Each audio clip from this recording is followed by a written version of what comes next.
Hello. Your story that you're going to read this week is called Singing Brook. It's in your Decodable level 33 and it's embedded in your picture schedule. This is actually the first slide that I want you to look at. So you're going to look at the picture and the name of the story, and you're going to answer some questions. And I'd really like you to really keep working on writing incomplete sentences and make sure that you're using words from the question to start your sentence. So the first question is, what are two things you notice when looking at this picture?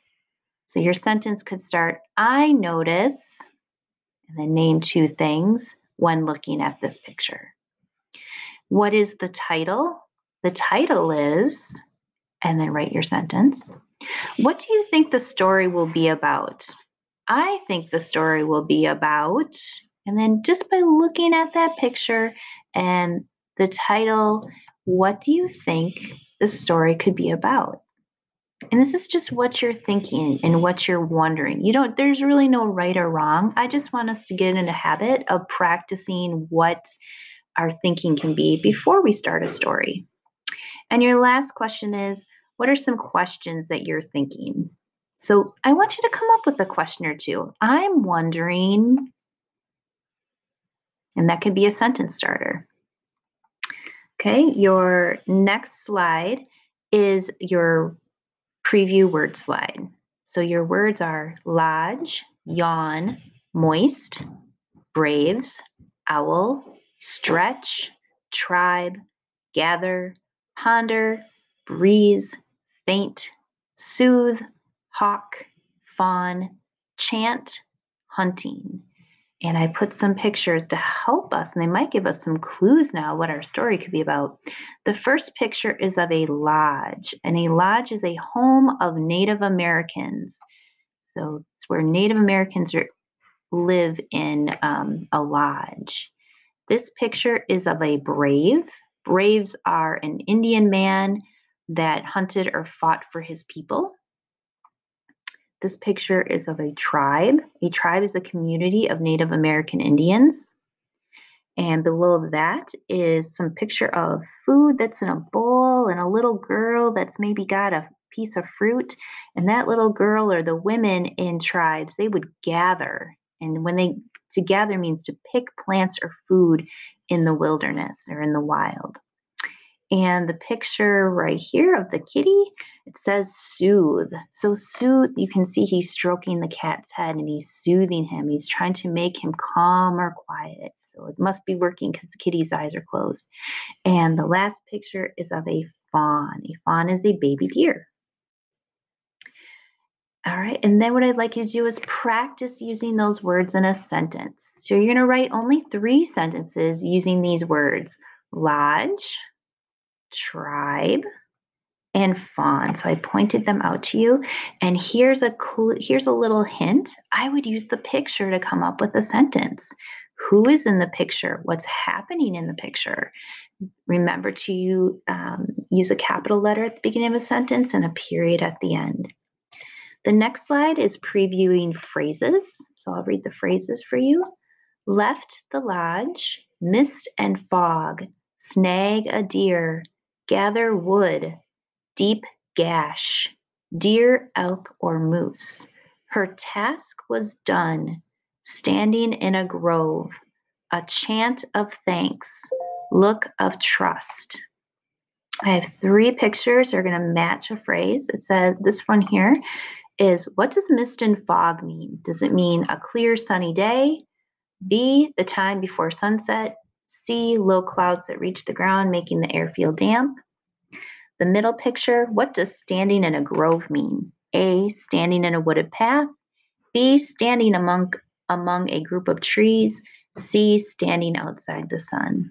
And the last picture, what does snag a deer mean? A, to hunt and kill a deer. B, to catch a deer for a pet. Or I'm not sure what that's, I'm going to kind of covering up so I can't read it.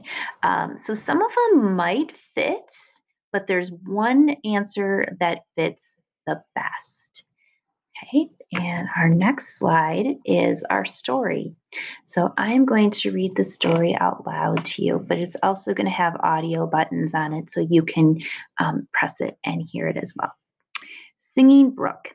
It was dawn when Singing Brook left the lodge.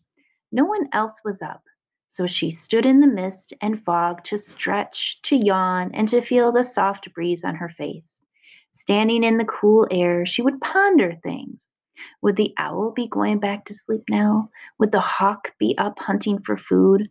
Were the deer close by? The tribe did not have much food left, so the braves would go hunting today. If the braves could snag a deer or two, then there would be food for the whole tribe. How good that food would taste. Just then, Singing Brook saw a fawn in the morning mist. It was resting on its side and moaning.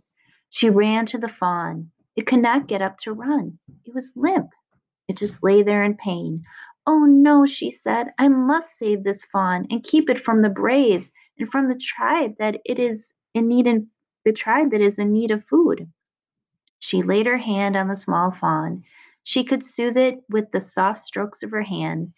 Singing Brook was glad when the deer gave her a look of trust. Then she saw the deep cut in its leg. She wept for the poor thing. Still, no one was up, so she ran to her lodge to gather things to mend the deep gash. She had to rush. The tribe would be up in a short time. When she was done, she took the fawn to a place that was not far from her lodge. Then she got a pile of twigs and grass to help hide it in the small wood.